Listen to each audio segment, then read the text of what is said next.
नमस्कार मित्रांनो, आमच्या चॅनलवर नवीन असाल तर चॅनलला नक्की सबस्क्राईब करा, म्हणजे तुम्हाला मालिकेचे नवनवीन एपिसोड सर्वात अगोदर पाहायला मिळतील. तर तुला शिकवीन चांगला धडा या मालिकेमध्ये काय घडलं. इकडे अधिपती फॅक्टरीमधून घरी आलेला असतो आणि भुवनेश्वरी अधिपतीला तो व्हिडिओ दाखवते. आणि तो व्हिडिओ बघून अधिपती जास्त काही रिॲक्ट करत नाही, पण अधिपतीला जुनं ते आठवत असतं की मदन कसा अक्षराच्या जवळ येतो आणि मदन कसा अक्षराला गाडीमध्ये घेऊन येतो. त्यामुळे अधिपती चिडलेला असतो आणि तो भुवनेश्वरीचा मोबाईल घेतो आणि तिच्या समोर खाली पटकतो आणि वर निघून जातो. इकडे अक्षरा पण घरी आलेली असते, त्यासोबत मदन आणि बाकी घरी आलेले असतात. तर इरा आणि मदन अधिपती बद्दल खूप वाईट साईड बोलत असतात, पण अक्षराला ते सहन होत नाही. अक्षरा बोलते की अधिपतीच्या खिलाफ मी एकही शब्द सहन करणार नाही, तुम्ही खूप बोलले. आणि इरा, तू तर काही बोलूच नको, असं ते इराला खूप बोलत असते.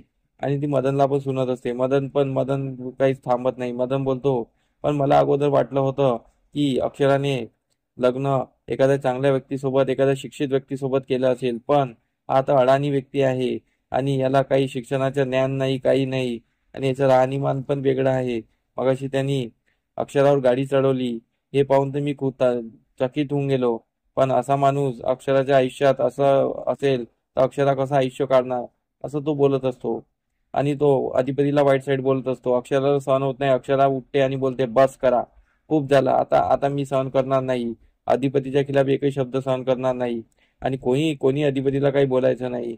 पण मदन अक्षराला समजायची कोशिश करतो. अक्षरा त्याला सरळ ताकीद देते की तू आमच्या मधात पडायचं नाही आणि तुला शेवटचं सांगते मी, यापुढे अधिपती आणि माझ्या मदत पडायचं नाही. तुझ्यामुळे हे सर्व वाढवून ठेवलेलं आहे. तू जा बरं आपल्या घरी.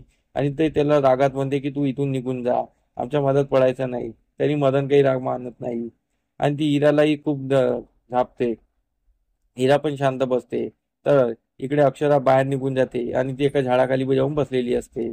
आणि इकडे अक्षराचे आई बाबा मदनला माफी मागतात आणि बोलतात की अक्षराचं मन थाऱ्यावर नाही आहे. तिच्यासोबत जे घडत आहे त्यामुळे ती काही बोलत आहे, नाही तर आमची अक्षरा अशी नाही आहे. म्हणून मदन बोलतो, काही काही गरज नाही आहे माफी मागायची, मी समजू शकतो. आणि अक्षराला तिची स्वतःची काळजी घ्यायला लावा. आणि मग त्यावर विद्या बोलते, मदन, तू आता घरी जायच्या अगोदर जेवण करून जा. असं काही जाऊ नको, तू जेवला नसेल सकाळपासून. मदन बोलतो, नाही, मी नंतर कधी जेवणार. आणि मदन निघून जातो. इकडे अक्षराची आई बाहेर येते आणि झाडाखाली अक्षराला बघून ते तिथे जाते आणि ते अक्षराला समजायची कोशिश करते की जेवण करून घे, तू सकाळपासून काहीच खाल्लेलं नाही आहे. तर अक्षरा बोलते, नाही, मला काहीच खायची इच्छा होत नाही आहे. तर अक्षराची आई बोलते, तुझ्यासाठी नाही तरी त्या बाळासाठी तर खा. तरी अक्षरा नाही बोलते. अक्षराची आई तिला समजवत असते.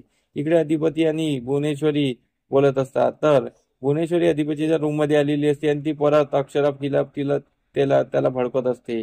तर अधिपती बोलतो, पण मास्तरीबाईचं माझ्यावर प्रेम आहे ते तर दिसायला आहे, कारण की त्या त्या आज फॅक्टरीमध्ये मला भेटायला आला आणि त्यांनी जे केलं त्यांना त्यांची चुकी वाटत आहे आणि त्यांनी माफी पण मागितली. पण त्या फॅक्टरीमध्ये आल्या, पण त्या मदन सोबत आल्या म्हणून मला चीड आली.